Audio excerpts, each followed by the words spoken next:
চলুন এই সিক্রেট এবং মজাদার সেটিংসগুলো শিখে রাখেন, পরবর্তী যে কোনো সময় আপনার কাজে লাগবে। ফোনটাকে ঠান্ডা রাখার জন্য আপনার ফোনের গুগল প্লে স্টোরটি ওপেন করবেন। গুগল প্লে স্টোরটি ওপেন করার পর একদম উপরে যদি লক্ষ্য করেন জিমেল আইকন, এই জিমেল আইকনের উপর ক্লিক করে দিবেন। জিমেল আইকনের উপর ক্লিক করে দেওয়ার পর একটু নিচের দিকে যদি স্ক্রল করেন এইখানে দেখতেই পারবেন ম্যানেজ অ্যাপ এ ডিভাইস বলে একটি অপশন। এই ম্যানেজ অ্যাপ এ ডিভাইস অপশনের উপর ক্লিক করে দেওয়ার পর এইখানে যে একদম সাইটে দেখতে পাচ্ছেন ম্যানেজ আইকন, সো এই ম্যানেজ আইকনের উপর ক্লিক করে দিবেন। এইখানে দেখতেই পাচ্ছেন দিস ডিভাইস, এই ডিভাইসগুলো ফোনের যে ডিভাইসগুলো রয়েছে এবং অ্যাপসগুলো রয়েছে এখানে শো করছে। অর্থাৎ আপনার ফোনটাকে ঠান্ডা রাখার জন্য এই দিস ডিভাইসের উপর ক্লিক করে দিবেন। ক্লিক করে দেওয়ার পর এখানে দুইটা অপশন শো করবে, নিচে যদি লক্ষ্য করেন নট ইনস্টলেড, এই অপশনটা এখান থেকে সিলেক্ট করে নেবেন। অর্থাৎ আপনার ফোনে আগে যেই অ্যাপসগুলো ইনস্টল করেছিলেন সেই অ্যাপসগুলো আনইনস্টল করার পর এই ফোনের ভিতরেই কিন্তু রয়ে যায়।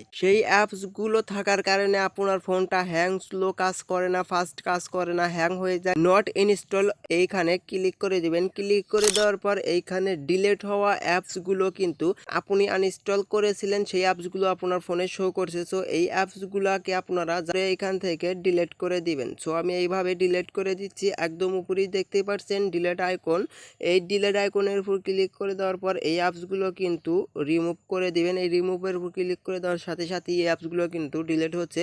পুনরায় আবার এইভাবে আপনারা ডিলিট করে দিবেন। ডিলিট করে দেওয়ার ফলে কিন্তু আপনার ফোনের স্টোরেজটাও খালি হবে, বাট আপনার ফোনটা হ্যাং, স্লো কাজ করবে না, ফাস্ট কাজ করবে, বরফের মতো ঠান্ডা থাকবে।